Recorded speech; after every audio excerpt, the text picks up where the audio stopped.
ഞങ്ങൾക്ക് അത് തരണം, ആ പെൻഷന്റെ പൈസ തരണം. അത് തരണം, ഞാനും ഒരു അപേക്ഷ കൊടുത്തിട്ടുണ്ട്. അപ്പൊ ആ ബോർഡൊക്കെ എല്ലാവരും വായിച്ച് മനസ്സിലാക്കില്ലേ? ബോർഡൊക്കെ ഞങ്ങൾ വായിച്ചു. പക്ഷേ കമ്മിറ്റി എന്താന്ന് അറിഞ്ഞു കഴിഞ്ഞിട്ടേ ഞങ്ങൾ ഇവിടുന്ന് പുറത്തേക്ക് പോകുള്ളൂ. ഞങ്ങൾ മാസാമാസം അംശവീതം തരുന്ന 20 ഉറുപ്പ്യ എടുത്തിട്ട് നിങ്ങൾ കമ്മിറ്റി കൂടിയിട്ട് അത് വീതം വെച്ചെടുക്കണ്ട. അങ്ങനെ പറഞ്ഞു കൊടുക്കാൻ അമ്മാവോ. അപ്പൊ നിങ്ങൾക്ക് ഇപ്പൊ കായ് വേണ്ട, ഈ കമ്മിറ്റി എന്താന്നുള്ള അറിഞ്ഞാ മതി അല്ലേ? എന്താ പറയുന്നത് സാറേ നിങ്ങള്? അങ്ങനെ പറയില്ല സാറേ, കാശ് വേണം. എന്റെ കല്യാണ ചെലവിനുള്ള പൈസയാ. എന്റെ അച്ഛന്റെ കാശാണ്, അത് കിട്ടണം എനിക്ക്. സാറേ ഇത് നോക്കി, പശു കുത്തിയിട്ട് കാല് ഓട്ടയാക്കി പഴുത്ത് വെച്ചിരിക്കുക. നോക്കി അങ്ങനെ ഇറക്കി വെക്ക്. പശു കുത്തിയത് ആട് കുത്തിയതും നിങ്ങൾക്ക് ഈ പശു കുത്തിയതിനുള്ള കായും തരും, മരിച്ചതിനുള്ള കായും തരും, കല്യാണത്തിനുള്ള കായും ഒക്കെ തന്നെ സഹായമൊക്കെ എല്ലാവർക്കും തരും. തരും പറഞ്ഞിട്ട് കാര്യമില്ല. നിങ്ങൾ എപ്പ തരും അത് പറയണം. ഇപ്പൊ തരണം. ഞങ്ങളെല്ലാരും KSRTന്ന് പെൻഷൻ പറ്റി പോയിട്ടുള്ള ആൾക്കാരല്ല. നിങ്ങൾ 5 മാസങ്ങൾ കൂടുമ്പോൾ 1 മാസത്തെ പെൻഷനും കൊടുത്തിട്ടാണ് വിടാന്. ഇപ്പോൾ പശുവിന് എന്താണ് ചിലവ് നിങ്ങൾക്ക് അറിയോ? പശുവിന് ഇപ്പോൾ ഒരു ചീരാപ്പ് വന്നു കഴിഞ്ഞാൽ നമ്മൾ ഡോക്ടറെ അടുത്ത് പോകും.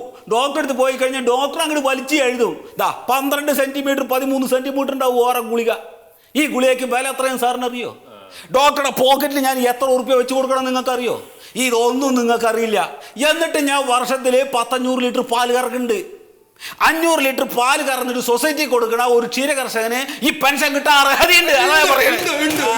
നിങ്ങൾ ഈ പറയുന്ന കാര്യങ്ങളൊക്കെ ശരി തന്നെയാണ്, അതിനൊന്നും ഞാൻ എതിർക്കണില്ല. അതൊക്കെ കറക്റ്റായിട്ടുള്ള കാര്യങ്ങൾ തന്നെയാണ്. നിങ്ങൾക്കൊരു വർഷത്തിൽ ഒരു തൊഴുത്തുനിന്ന് ഒരു പശുവിനെ കയറ്റി കറന്നുണ്ടെങ്കിൽ 500 ലിറ്റർ പാല് കിട്ടണില്ലേ? അതേമാതിരി ഈ സർക്കാരിന് ഏതെങ്കിലും തൊഴുത്തിൽ കയറ്റി അങ്ങനെ ഞെക്കി പിഴിഞ്ഞാലും കയറ്റൂല. അതെന്തൊരു കിട്ടാത്ത, അതിനുള്ള ഫണ്ട് ഇല്ല.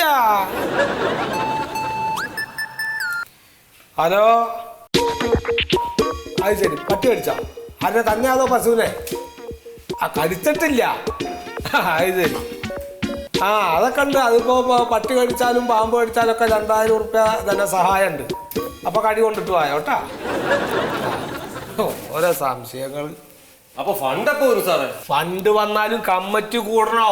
ഈ സർക്കാർ തരുന്ന പാലില് എത്ര വെള്ളം ചേർക്കണം, എത്ര കുറയ്ക്കണം, അത് എവിടെ വെച്ച് കൂട്ടണം, എവിടെ വെച്ച് കുറക്കണം, അത് ആദ്യം കൊടുത്തതിനേക്കാൾ കൂടുതൽ കൂട്ടണോ അതിനേക്കാൾ കുറയ്ക്കണോ, ഇതൊക്കെ തീരുമാനിക്കണ്ടേ? സാറേ അതിനൊക്കെ കമ്മിറ്റി എന്തിനാ? ഓരോരുത്തർക്കും കൊടുക്കണ കാശ് ഒരു ബുക്കിൽ എഴുതി വെച്ചാ പോരെ? അങ്ങനെ പറഞ്ഞു കൊടുക്കാൻ പറയണ്ട അമ്മാവാ. ക്ഷീര കർഷക സഹോദരി സഹോദരന്മാരെ, ഈ ക്ഷീര കർഷക ക്ഷേമനിധി ബോർഡ് എന്ന് പറഞ്ഞാൽ എന്താന്ന് വല്ല പിടുത്തണ്ട നിങ്ങൾക്ക്?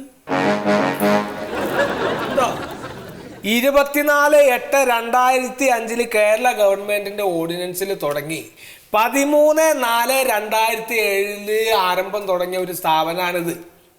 ഇതിന്റെ തീരുമാനങ്ങൾക്ക് ഒക്കെ എടുക്കാനായിട്ട് ഞങ്ങൾ 10-12 പേര് ഇതിന്റെ തലപ്പത്തുണ്ട്. അല്ലാണ്ട് ഒറ്റക്ക് തീരുമാനം എടുക്കാൻ പറ്റൂല, എല്ലാവരും കൂടി തീരുമാനിക്കണം. അല്ലാണ്ട് എൻ്റെ ഭാര്യ വീട്ടിലെ പശുവിനെ വിറ്റിട്ട് ഞാൻ ബിരിയാണി അടിച്ച് തീർത്ത മാതിരി തീർക്കാൻ പറ്റുമോ?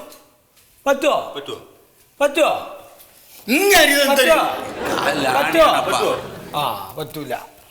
എന്റെ പൊന്ന് സാറേ, എന്നാ പിന്നെ എത്രയും പെട്ടെന്ന് നിങ്ങൾ കമ്മിറ്റി വിളിക്ക്. കമ്മിറ്റി വിളിച്ചാലും കാശ് കിട്ടിയാലും ഇത് വിതരണം ചെയ്യാൻ ആൾക്കാർ വേണ്ടേ? ഇത് ഞങ്ങൾ 10-12 ആൾക്കാർക്ക് ഈ കേരളം മുഴുവൻ നടന്ന് കായ് കൊണ്ട് ഓർക്കാൻ പറ്റുമോ? സാറേ നമുക്ക് വിതരണം ചെയ്യാൻ വേണ്ടിട്ട് ബംഗാളികളെ വിളിച്ചാല? പണ്ടില്ലടോ. പണ്ടില്ല, ഇപ്പോഴുണ്ടല്ലോ. എന്തൊരമ്മാവാ അമ്മാവൻ? ഫണ്ടില്ല, കമ്മിറ്റി കൂടിയില്ല, ജീവനക്കാരില്ല. എന്താ നിങ്ങൾ പറയണത്? ഞങ്ങൾ ഇനി മുതൽ സൊസൈറ്റിയിൽ പാല് കൊടുക്കുന്നില്ല. ഞങ്ങൾ വല്ല ചായക്കടയിലും കൊണ്ട് കൊടുക്കും. അംശവീതം കൊടുക്കേണ്ട കാര്യമില്ലല്ലോ. ഇഷ്ടം പോലെ ഞങ്ങൾക്ക് വെള്ളവും ചേർക്കാം.